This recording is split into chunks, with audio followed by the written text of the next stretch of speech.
Kanina po, pagkatapos ng aking misa sa mga katikista doon sa parokya ni San Juan Bautista, Longos, ay mayroong dumating na mga pilgrims. At ang sabi, tama-tama naman ako'y bababa ng altar. Sabi, pa-bless, magpapabless. Ay di hiningi ko yung panalangin na nawa ay tayo ay maging tagapagdala ng katotohanan. Pagkatapos yung mag-bless ay parang alam ata ni Father na kami nga ay dapat na magpahayag ng mga katotohanan. Ayun pala ang trabaho pala nila ay sa press, iba't ibang outlet sa larangan ng pamamahayag. Napakahalaga ho ang pagpapahayag ng katotohanan. Bahagi well, sabi nga sana hindi lamang dun sa grupo na yan, ngunit sa lahat sa atin na makita natin yung pagpapahayag ng walang iba kundi ng katotohanan ng ating Panginoong Hesus Kristo. At maliwanag natin na una ay naging maliwanag sa atin natin na tayo ay maging handa na manaliksik sa katotohanan na itinuro sa atin ng Panginoon sa Kristo. Napakahalaga rin na makita natin yung sitwasyon na pinabibilangan kung saan ilalapat natin ang katotohanan. Sabi nga isa ng pagninilay doon sa mga katikista kasi na-share na ang ilang estudyante ng LSPU nagkaroon ng survey at yung mga itinanong sa kanila ay yung mga katikista. Sabi, at ang tanong ay okay lang ba sa inyo na may anak kayo ng LGBTQ? So yun ang tanong. Yung may mga katikista tayo na may anak ay LGBTQ. Kaya bahagi yun ng diskusyon na pinag-nilay-nilayan. Sabi ng okay ba? So, kaya kailangan natin malaman yung sitwasyon. Sabi nga ng isang katikista ay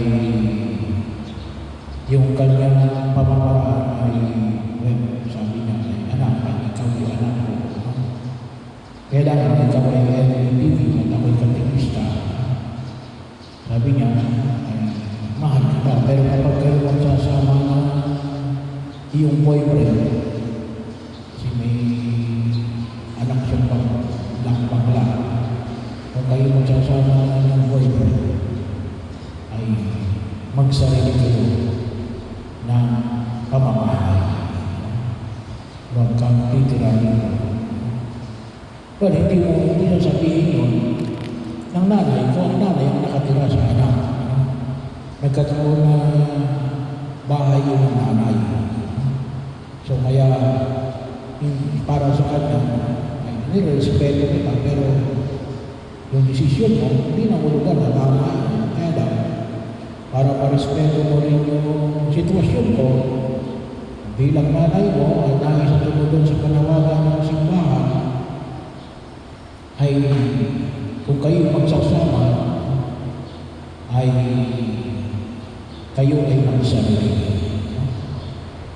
At yan po ay katotohanan na makita natin, hindi lamang sa mga kapatid natin na mga bakla o tomboy. Yan po ay katotohanan na nakasaan saan sa utos ng simbahan. Huwag kang makiapit sa iyong asawa. Maging yun man ay sa babae, sa lalaki, buhay mo sa bakla. Kaya bahagi yun ng ating tao natin. Sabi nga natin, sabi na, we need to pay the price. Kapag pinag-usapan natin ay katotohanan. Hindi pwede natin sabihin na ito yung katotohanan, pero kapag nasa sitwasyon na natin nabibilangan, hindi pwede na sabi natin na hindi tama yan, pero hindi mo babayaran yung presyo na kaakibat ng katotohanan, katulad ng katotohanan na binayaran ni San Juan Bautista. Bahagi mo yun na nakita mo natin at yung kabayaran ng kanyang pagpapahayag ng katotohanan ay ang kanyang buhay. Kaya nga idulog natin sa harapan ng tunay na Kapal. Ngayon, makita natin na alin yung katotohanan na bibili. Hindi lamang ng pera, ngunit maaari na relasyon ng ugnayan, kaibigan, kumpare, anak, magulang, ay kuminsan, sabi na natin, we make compromises. Hindi. Bahagi yun. Pinakailangan natin pahalagahan ng pag-iros mga presyo na dapat natin pagbayaran kapag pinahalagaan natin ang katotohanan. At ito ay mahirap at nagdudulot ito ng karamdaman. Pero nawa, piliin natin na ito ay mabigyan natin ng pag-iros para masabi natin na tayo mga saksi ng katotohanan ng ating Panginoon Jesucristo. Katulad na ipinakita ni San Juan Bautista. Hindi mo madali. Pero hindi imposible. Kaya hilingin natin ang tulong ng Diyos na ito ay mabigyan natin ng pagsasanatuparan. Bahagi ito na mapahalagahan natin. Hindi lang po sa daraman na ito, ngunit sa marami pang mga katotohanan na ipinamamana sa atin ng ating pananampalataya, lalo-lalo na ngayon, ay sabi nga natin ay mag-i-eleksyon. Sabi nga natin, maraming kuminsan na magiging kapalit ng katotohanan at mas malaki yung mga hamon na hinaharap natin ngayon sa pagkakataon na ito. Kaya, kinakailangan natin lalo na humingi ng lakas sa harapan ng Diyos at tayo ay makatulad kay Juan Bautista, kay Jesus, na nag-alay na kanyang sarili na ipamanig yung katotohanan sabagat maraming nagnanais na sumira sa katotohanan.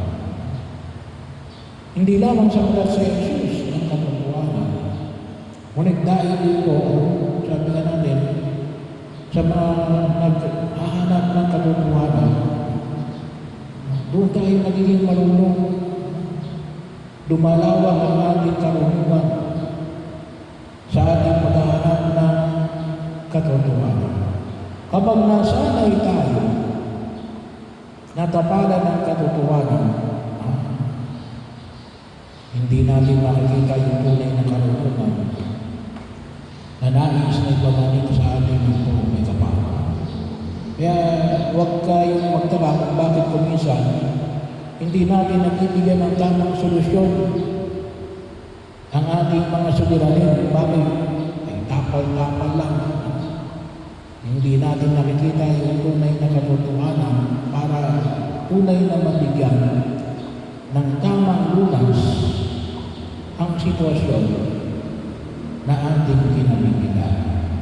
Nawa sa tulong ni San